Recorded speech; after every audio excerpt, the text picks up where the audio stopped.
Hi everyone, welcome to Tales of Dread. This video focuses on a more specific part of the legend of the Skinwalker, a place where dark witches and other supernatural beasts of all shapes and sizes are said to roam free in recent years.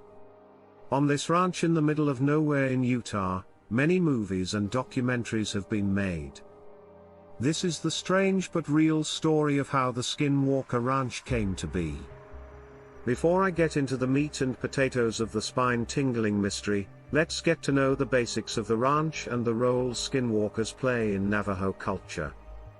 About 488 acres of land make up the aka Sherman Ranch.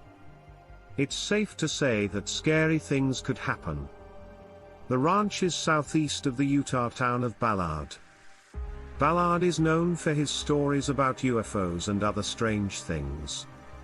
The name Skinwalker Ranch comes from skinwalkers, which are evil witches in Navajo legend.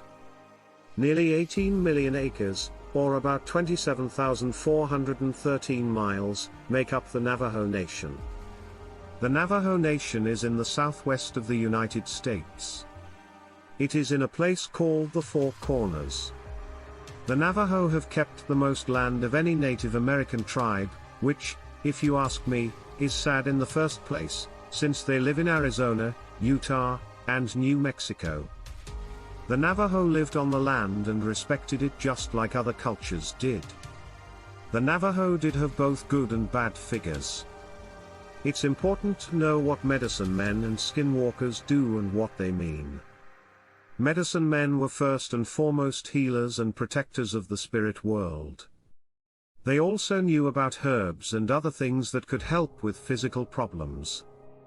Skinwalkers are basically men who are against medicine and don't want to heal, protect, or guide others. Their goal is to curse and hurt people. The Navajo name for a skinwalker is Enoch Lucy, and they can take over and look like the animals around them. This is, of course, a very simple and short way to explain what these things are. Check out my 20-minute documentary about skinwalkers if you want to learn more about them. Now, let's go back to the actual ranch.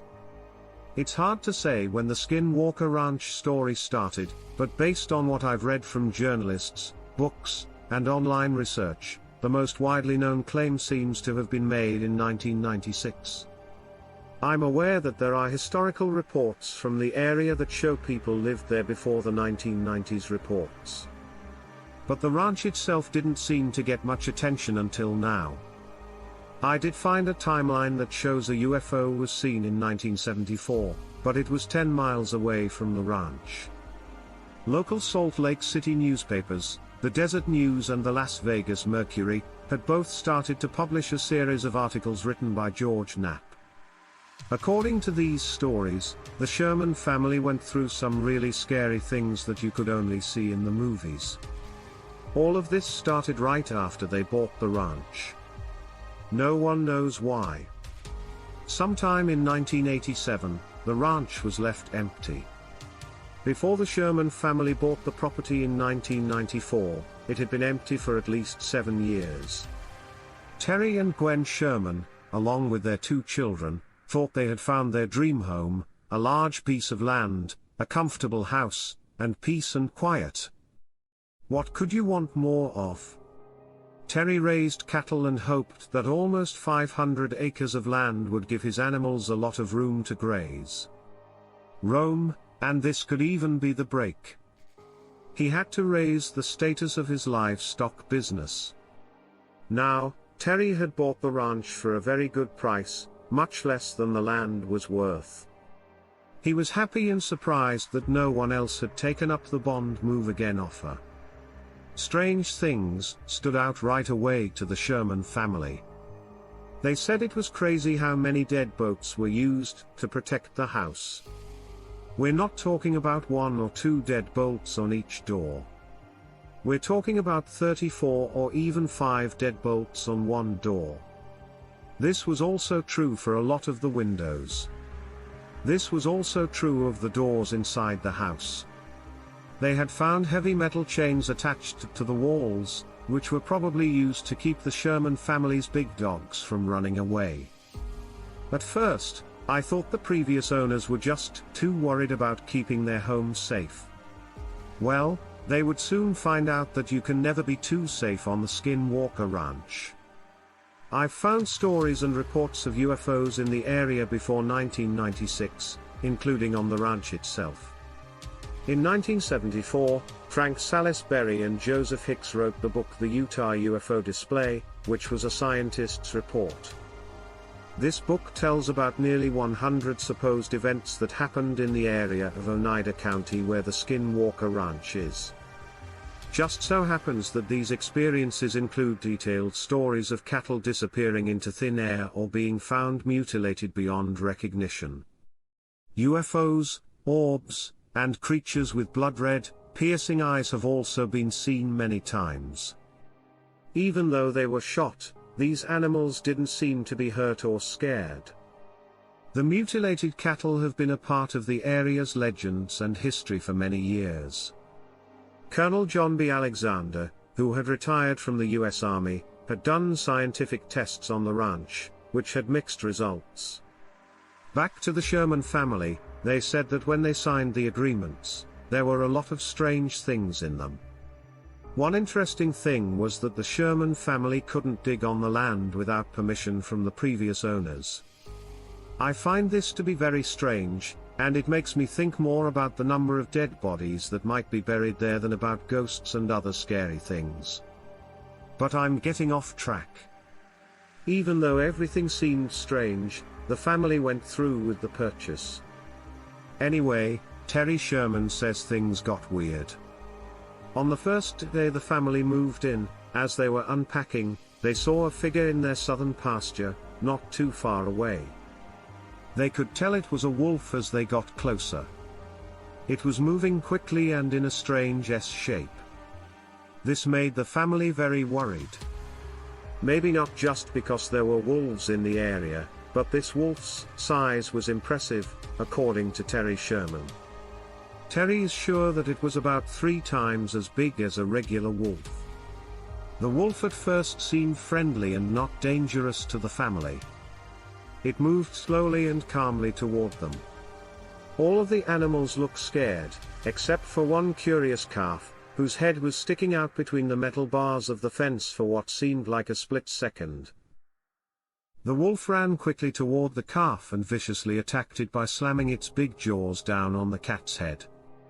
The wolf tried to pull the calf out of the pen. Terry ran to his truck and grabbed an axe in a brave move. It went after the animal and kicked its back legs, but that didn't help. The wolf just wouldn't let go of the calf. Terry told his son to get his .357 Magnum, and bring it to him. Terry had shot at the wolf, apparently hitting it in the abdomen area. Even after the wolf was shot, it still wouldn't let go of the calf. It almost looked like this wolf couldn't be hurt by a bullet. It didn't yelp or do anything else to show that it had just been shot almost dead center. Terry fired another shot at this rabid wolf, but again nothing seemed to be bothering this monstrosity. After being shot at 3 times, this beast finally moved away slowly. This, of course, had everyone freaked out and uncomfortable. What kind of animal could realistically get shot several times with a .357 Magnum, and still be standing fine? Terry could not notice any wound or blood on his coat anywhere. A 4th shot was taken, and the wolf started to run away. More. Terry was concerned this wolf may be thinking about attacking the calf again, and since he clearly can't protect his livestock, he is terrified of that outcome. Terry then told his son to get his .30-06 rifle from inside the house and bring it to him. His son returned in no less than a minute's time. Terry quickly took aim and fired at the beast. But instead of dropping dead or even running away, this wolf just looked back at Terry like it was annoyed more than anything. Rightfully freaked out past the point of no return, Terry lets off another shot and this time can clearly see a piece of flesh rip off the wolf as it hits at this time. This deal did not seem to faze the wolf in the slightest. After this, the wolf would look at the calf and then back at Terry and proceed to run off back the way it had come from. Terry knew he couldn't just let this large wolf from his land. He and his son strapped up and went after the beast. They tracked the wolf for nearly 2 hours, catching small glimpses of it running between trees and patches of woods. They came across a muddy bank where they found many of the wolf's paw prints. They followed them until they abruptly ended in the middle of the mud bank. This had perplexed Terry to such a degree that he questioned everything. He knew the wolf would have to jump 50 yards or so to have avoided leaving more tracks, which is just ludicrous. Wolves can typically jump up to 15 feet long and roughly 12 feet high. So jumping 50 yards or 150 feet is a real superhuman feat. This wolf had just vanished after returning back home. Terry had picked up the piece of flesh he had shot off the beast. Terry noted that the meat was not fresh at all. Rather had looked and smelled rotten and putrid, almost as if it had been out in the sun for days on end. Terry to this day still questions what happened to him that day. Now, this was just the first day. I could sit here for hours retelling the plethora of stories the Sherman family claimed to have experienced. You can find those stories in the various books, documentaries and films centered around this ranch. I wanted to relay this one in this video as it is personally my favorite story from the Skinwalker Ranch legend. If you have seen any of the films or read the books, you will know this strange wolf shows up more than a few times.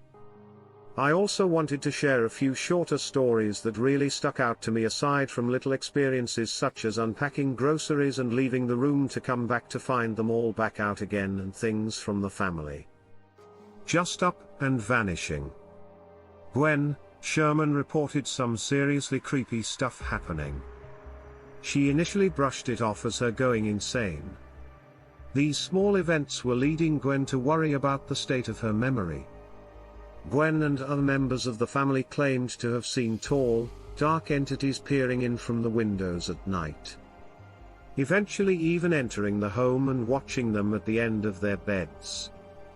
Aside from some serious poltergeist activity happening within the house, the mutilations of cows, strange lights in the sky and even odd noises that would come from the ground sounding almost like explosions.